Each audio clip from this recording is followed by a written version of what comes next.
Surtout, moi, je crois que malheureusement, on ne retiendra pas grand-chose de cette cérémonie de clôture. Alors, comme toutes les cérémonies de clôture, finalement, on se souviendra on se souviendra de certains moments. Non, mais Iseult, la dernière chanson d'Iseult, moi je trouve que c'est un des moments forts de cette cérémonie. C'est une chanson qui touche tout le monde, enfin beaucoup de gens, je dis pas tout le monde, parce qu'il y a des pays qui ne connaissent pas du tout Claude François et My Way. Mais disons il y a un grand nombre de gens qui connaissent et c'était très très touchant.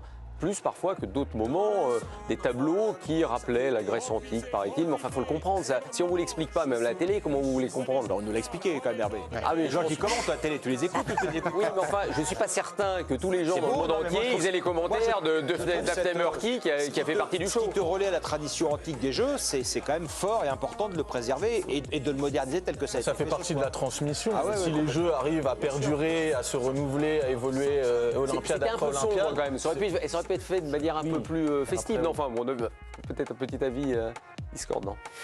Non? Vous n'avez pas trouvé ça un peu... Non? Il y avait quelques côtés un petit peu sombres, j'ai trouvé personnellement, par exemple, au moment de ce côté artistique, rappel aux origines des JO, mais la cérémonie d'ouverture était tellement fantastique, c'est celle qu'on attendait et qu'on retiendra finalement. On aura quand même un stade de 80 000 personnes qui ont chanté aux Champs-Élysées. 70 000. Et les internationaux, pareil. Pas tout le monde connaît cette chanson et c'était quand même juste... ça, c'était fantastique. Ça faisait partie de la communion dont on parlait tout à l'heure. Ce que je me suis dit en regardant cette série de clôture, c'est que Dieu merci, ils ont eu cette idée géniale de mettre la cérémonie d'ouverture hors stade, parce qu'on voit bien qu'un stade, par définition, de toute façon, ça te limite à quelque chose de... Il y a quand même un peu de déjà-vu, alors que cette cérémonie d'ouverture, elle est magistrale.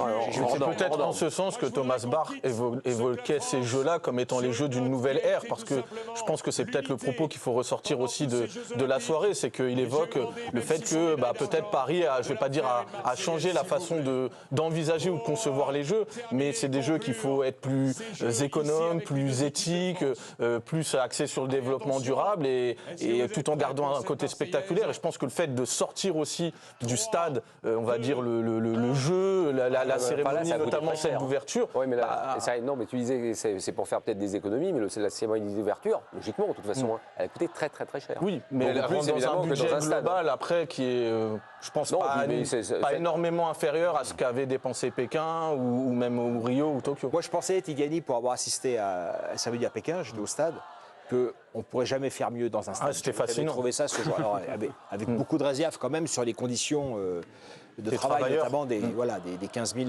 personnes qui avaient été mobilisées ce soir-là. Mais et je trouve que Paris a réussi à faire mieux. La Marseillaise au Club France, profitons-en.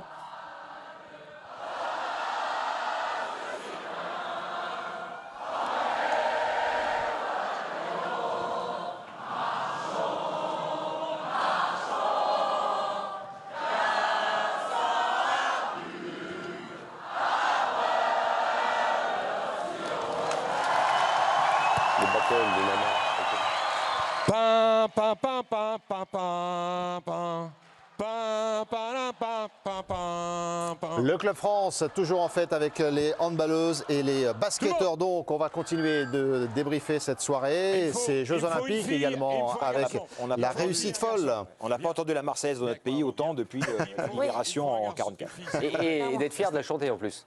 Et c'est vrai, chanter de multiples reprises, de façon différente pour terminer sur les cérémonies. C'est un long débat dans notre pays, mais la plupart des athlètes aujourd'hui se l'approprient. Tanguy, le sondage du soir d'ailleurs, on ne vous a pas posé la question depuis tout à l'heure.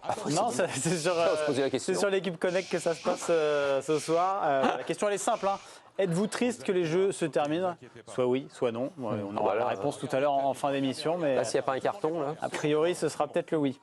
Vu le nez comme ça. Allez-y, le QR code. Vous votez, nous on dit oui, franchement, je ne sais pas vous, mais on est triste que ces jeux se terminent, mais on verra la proportion. Il faut peut-être surtout être heureux de la façon dont ça s'est passé. Je veux dire, on avait tellement...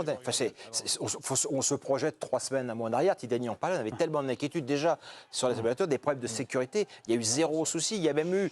les gens les plus applaudis à la cérémonie de clôture ce soir, c'est les forces de l'ordre, les secouristes, les gendarmes, les policiers qui ont encadré ça avec, effectivement, tous la banane, on a redécouvert nos forces de sécurité avec une relation un peu plus...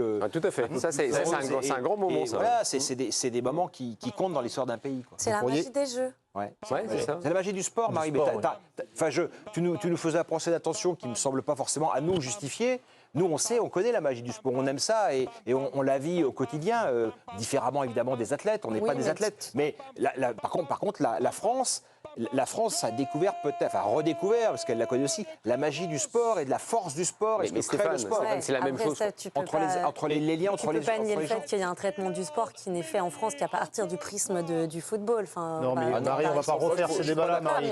Marie, on ne va pas refaire ces débats-là, franchement. Non, mais je pense que justement, les Français il y a des sports qui sont autre chose qui sont au-dessus médiatiquement des autres à des périodes. Il n'y a pas de problème là-dessus. Non, mais et les Jeux, de toute façon, montrent à quel point c'est au-dessus des épreuves de foot, d'ailleurs, des grandes compétitions. Les Jeux Olympiques, c'est au-dessus de la Coupe du Monde, par exemple. Non, mais quand vous faites une Coupe du Monde de foot, je le dis souvent, parce que les gens me disent c'est la guerre, les pays. Non, pas du tout. Une Coupe du Monde, c'est un truc invraisemblable. Les gens sont réunis partout, des dizaines et des dizaines beaucoup plus de supporters, parce qu'ils avaient des cargaisons de supporters, mais une ambiance incroyable. Les gens qui critiquent souvent disant les Coupes du Monde, c'est la bataille pour le drapeau, etc. C'est archi faux.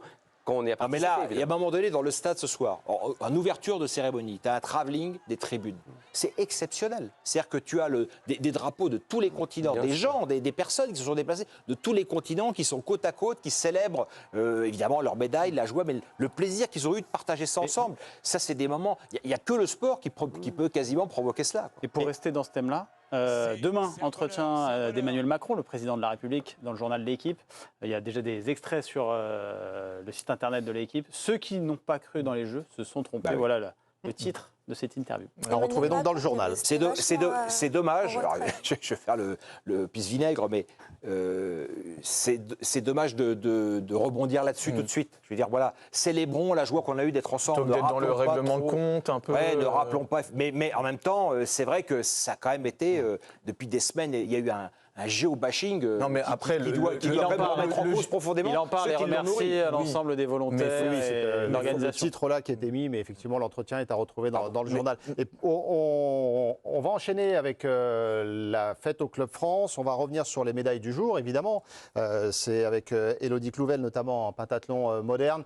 On va revoir les images avec vous, Tanguy, dans un instant. Mais c'est vrai que pour terminer là-dessus, Marie, le football a beaucoup de choses à aller chercher sur les célébrations et les tenues des Jeux Olympiques et de la fête. Les Coupes du Monde de foot, quand ils ne sont pas organisés dans des pays interdits, à mes yeux, c'est des moments de rencontres extraordinaires. Vous nouez des amitiés pour la vie avec des gens que vous ne connaissez. Moi, j'ai des amis argentins grâce au foot. Ils t'estiment pas comme un ami. Non, mais voilà, je veux dire, c'est des moments aussi de rencontres entre les grands partages. Et même la dernière Coupe du Monde s'est très bien passée au demeurant. Tanguy, on enchaîne avec le pentathlon moderne. Milliers de morts quand même pour l'organiser. Stéphane, on ne va pas revenir là-dessus. Non, mais bon. Le pentathlon moderne avec Élodie Clouvel qui est allée chercher sa médaille.